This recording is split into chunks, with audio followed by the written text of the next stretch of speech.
কুর cutting machine দিয়ে কিভাবে হুল করতে হয় বা ছিদ্র করতে হয় এটা আজকে আমি একটু যেটা আপনাদেরকে দেখাবো। দেখতে পাচ্ছেন ডিয়ার ভিউয়ার্স, শুরুতে আমরা একটি কুরের গাঁট করে নিচ্ছি। প্রথমে হচ্ছে আপনি মেশিনটাকে রান করবেন, রান করার পরে আলতোভাবে দেয়ালের সঙ্গে ঘেঁষাবেন অথবা ছাদে করলে ছাদের সঙ্গে ঘেঁষাবেন, ঘেঁষিয়ে একটি গাঁট তৈরি করবেন। আর গাঁটটি তৈরি করার পরে যখন গাঁটটি বেঁধে যাবে তখন আপনি যেভাবে ইচ্ছে সেভাবে ধরে কিন্তু এই মেশিনটিকে পরিচালনা করতে পারবেন। তো দেখতে পাচ্ছেন আমি পিছনের যে হ্যান্ডেলটা আছে এটাতে ধরে নিয়েছি এবং সুইজিংয়ের যে হ্যান্ডেলটা আছে এটাতে ধরে নিয়েছি, নিয়ে কিন্তু আমি অনায়াসে এবং খুব সুন্দরভাবে হোলটা করতেছি।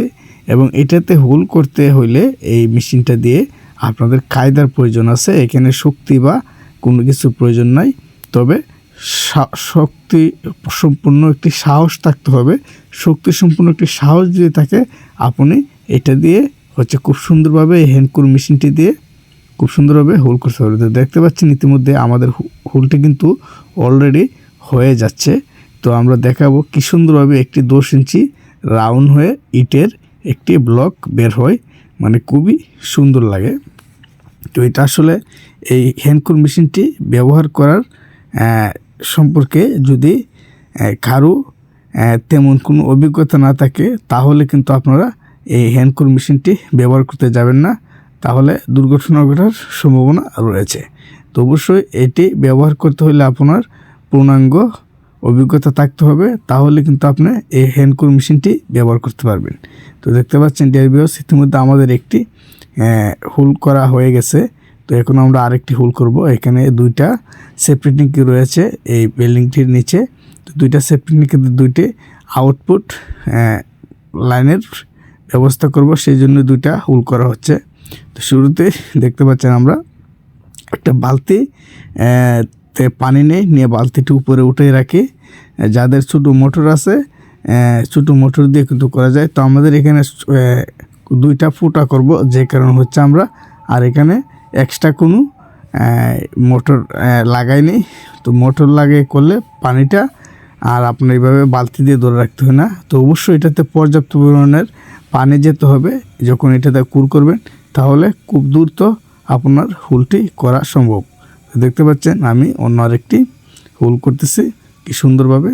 তো অবশ্যই আপনারাও চাইলে কিন্তু এরকমভাবে হোল করতে পারেন, তবে ওইটার সম্পর্কে বা ওইটা পরিচালনা করতে হলে ওই হ্যান্ডকুর মেশিনটি আপনার অভিজ্ঞতা থাকতে হবে, আর নইলে কিন্তু দুর্ঘটনা ঘটার সম্ভাবনা রয়েই থাকে।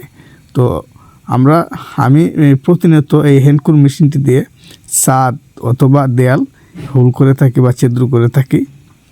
তবে স্ট্যান্ড কুর দিয়ে দেয়ালে যেমন এরকম একটি স্থানে আপনি চাইলে কিন্তু স্ট্যান্ড কুর মেশিনটি দিয়ে এখানে হোল করতে পারতেন না, কারণ এখানে মাটি থেকে উপরে যে স্থানটা আছে প্রায় 1.5-2 ফিটের মতো। তো এখানে আপনি যদি একটি স্ট্যান্ড কুর মেশিন সেট আপ করেন তাহলে কিন্তু সম্ভব না।